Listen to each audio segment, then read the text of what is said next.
ఓం శ్రీ గురుభ్యో నమ. చాలామంది ఆధ్యాత్మిక వృత్తులలో ఉన్నవాళ్ళు, ధనవంతులు, వాళ్ళకి ఇది నేను చెప్పటం లేదు.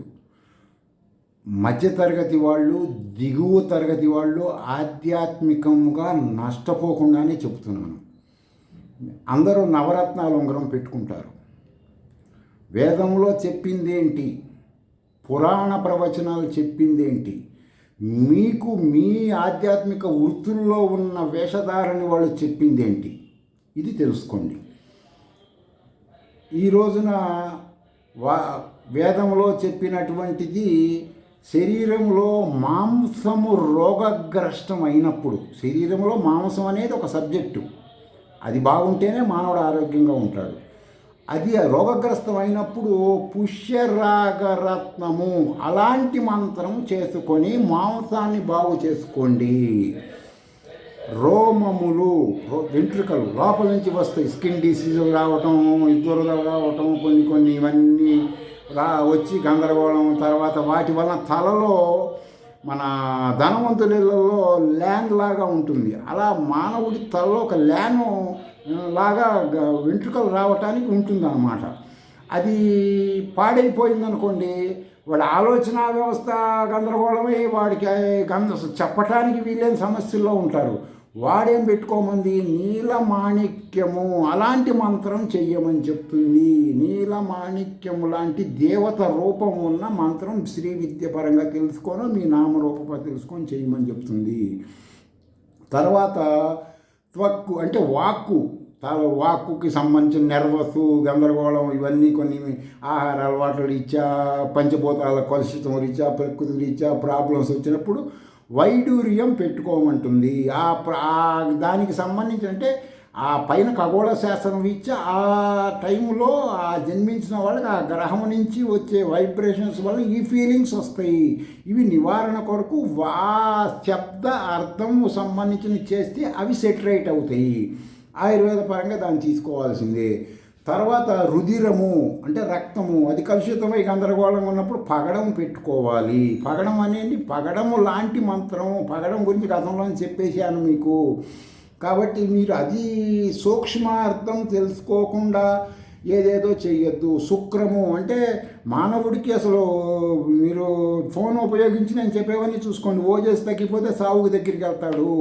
ధాతువులకు సంబంధించిన హయ్యెస్ట్ అది కనుక లోపిస్తే వాడి ఆలోచన వ్యవస్థ మొత్తం ఆత్మహత్య చేసుకుని అచ్చర్యాలు రకరకాలు వస్తాయి. వాడు ముత్యం పెట్టుకోవాలి. ముత్యము అంటే చంద్రుడికి సంబంధించిన మంత్రము. అదే ప్రకారం మధ్య అంటే మాంసం ఎముకలలో మోకాల నొప్పులు, మోచేతుల నొప్పులు రాకుండా ఎముక మధ్యలో ఉంటుంది. అది తగ్గినప్పుడు ఆ గ్రహాల నుంచి వాటికి సంబంధించి తగ్గినప్పుడు మీరు దానికి సంబంధించిన మంత్రం మధ్య అనే దానికి వచ్చేసి మరకతము అనబడే మంత్రం ఉంటుంది. శ్రీ విద్యలో ఉంటుంది. మీకు మామూలుగా మీరందరూ వేదము చదువుకున్న వాళ్ళకి కూడా తెలుసు. అవి వాళ్ళు సంధ్యావందనం చేస్తేనే అవి మీకు చెబుతారు. ఆ మరకతము వాడుకోవాలి. ఎముకలు, అస్థి అంటే ఎముకలు గందరగోళమయ్యి పెలుసుబారటం, యాక్సిడెంట్లు ఎరగటం, రాడ్లు వేసుకోవడం ఇలాంటివి జరుగుతున్నాయని అనుకున్నప్పుడు వాడు వజ్రం పెట్టుకోవాలి. వజ్రం గురించి గతంలోనే మీకు చెప్పాను చాలా వీడియోల్లో. తర్వాత మేధస్సు తలలో వచ్చేసి వెన్నపూసలాగా ఉంటుంది. అది అవుట్పుట్ ఇన్పుట్ ఇలాంటివి రిసీవ్ చేసుకొని ఆ చిప్స్ ద్వారా హ్యూమన్ బాడీకి ఎక్కడెక్కడ ఏం పంపించాలి చెబుతుంది. అది ప్రాబ్లం ఉన్నప్పుడు గోమేధిక మంత్రం చెయ్యాలి. అవి శ్రీ విద్యాపరంగానే ఉంటాయి. మీ గురు పరంపరలో తెలుసుకోండి, చెయ్యండి. ఓజస్సు తక్కువ ఉన్నవాళ్ళు, వాళ్ళకి మొహం అంతా కళాహీనమై పేస్టులు, మొహం కళలు తగ్గినప్పుడు దానికి సంబంధించిన క్రీములు అవి రాసుకుని ఇంకా ఇంకా ఇంకా ఇంకా నాశనం చేసుకోకుండా పద్మరాగము అనబడే మంత్రం చెయ్యాలి. ఈ చెప్పిన మంత్రాలన్నీ మీరు అంట్లు తోముకుంటూ, బట్టలు తుక్కుంటూ, ఆఫీసుల్లో ఉన్నా చేసుకోదగిన విధంగానే ఉంటాయి. అవి తెలుసుకొని చెయ్యండి. అనవసరంగా మీరు ఎలా అంధ పరంపర ఆధ్యాత్మికంలోకి వెళ్ళొద్దు.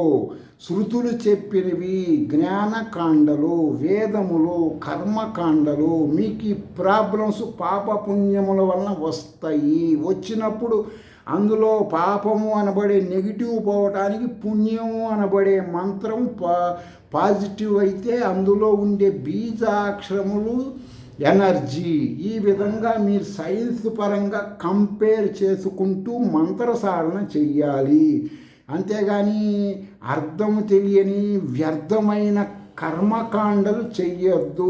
మీరు చేసే ప్రతి కర్మకాండ మీ పిల్లల, మీ కుటుంబ సభ్యుల నోటి దగ్గర కూడు తీసి జ్ఞాన శూన్యులకి ఇవ్వవద్దు. ఆలోచించండి.